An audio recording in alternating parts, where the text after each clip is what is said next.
Hi, I'm Ashley from Centenary News and I'm here with AdrianVan Klaveren, Controller, World War I Centenary at the BBC.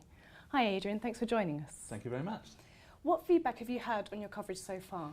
Well, the most important thing I think is we started our coverage of Centenary at the beginning of the year. We've done a whole range of programmes already, and every single programme without exception has provoked a lot of reaction, a lot of discussion.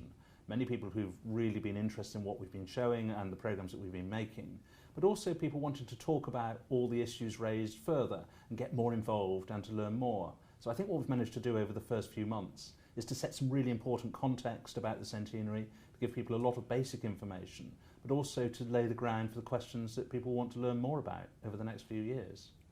And what have been the principles driving the BBC's plans? I think we're really trying to do two things at the BBC. One is that we want to commemorate the war, we want to commemorate the events of 100 years ago, to recognise what happened and to allow people to reflect on that, and that we will do that through national events, through individual programmes and stories, and that everybody can feel connected to those events that happened. But the second thing which I think we're trying to do is to increase the level of understanding about the First World War, to help people get a sense of why the war was fought, how it was fought and what happened afterwards, and to be able to give people a broader perspective on that than perhaps they have so far. How have you struck the balance between programming on the British experience and the global aspects of the war?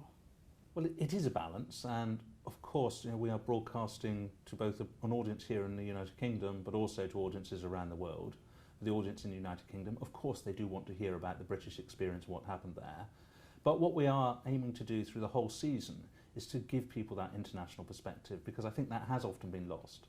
We've got specific programmes on the role of the Indian Army in the war, and we'll be marking that. We'll be looking at the role of the Commonwealth, and as we move through the war we'll be looking at the impact on America, the impact on Russia, particularly all of those things in 2017. So there's a whole range of different international stories which we're very committed to telling, and we want people to come away with a better understanding of.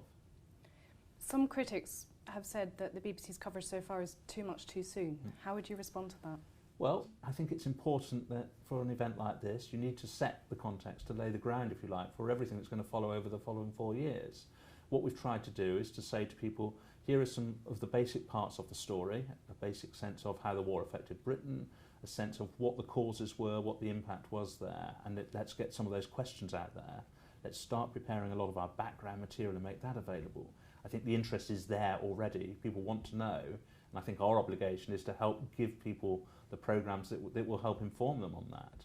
The first national commemoration, the outbreak of war in August, is obviously fast approaching.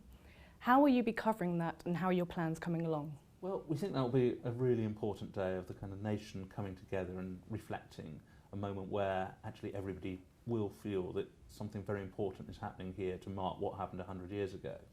I think the plans themselves, the government are leading on their plans, and the key events at Glasgow Cathedral, the event at San Symphorian in Belgium, and the event at Westminster Abbey, and that we're involved in the discussions about how we broadcast those and showing of those. So those will be big national moments. Of course, the centenary runs till 2018. How are you going to avoid viewer fatigue? Well, we've thought about that a lot, because we are doing a lot of programmes, and you don't normally do a broadcasting season that will last over 4 years. It's an unusual way of planning it, but that's the nature of what this anniversary is, and it has to be over that time period to be able to mark every single event that took place there. So what we're trying to do is to do different programmes for different audiences, first of all, although we're doing a huge range of output. We've got programmes which are aimed at children, we've got programmes which are aimed at an audience that are most interested in the arts, we've got programmes which are straight history documentaries, we've got dramas, we've got all sorts of different programmes there. We're not going to schedule things at a sort of even level across the whole period. We've done a lot in the first 3 months of 2014, that's certainly true, and there will be another peak of activity, if you like, which will start on radio at the end of June, running July, August, and from television August onwards as well, as we actually hit those moments of the centenary. I think in 2015 there'll be some things which will be continuing, but we'll also focus on the particular events of Gallipoli. But I think actually 2015 will be a quieter year, as then we come to 2016 when there's an awful lot to tell about the Somme, about Jutland, about the whole military story, about how the war was fought. By the time we get to 2018, I think you get into a whole different set of questions, a whole different thing that you want to be analysing, which is how the war did change the country and how it changed the world, the consequences of it, how those were dealt with, as well as reflecting on what's actually happened over the previous 4 years. There's already been a really fierce debate around the question of commemoration versus celebration. Where do you stand on this? I think for the events that took place during the First World War, clearly it would be utterly wrong if we were doing programming that felt to be triumphalist, it felt to be rejoicing, and that's something which we will certainly avoid. What I think we should do though, and I think it's right as I talk about changing some of the perspectives on the war, is it is important we recognise achievements. We do recognise actually what the advances were, whether those were military advances, whether they were advances in society, scientific, technology. There's a whole lot of different things that came out of the First World War which actually are important to recognise, as well as stories of bravery and heroism, as well as the stories of tragedy and suffering.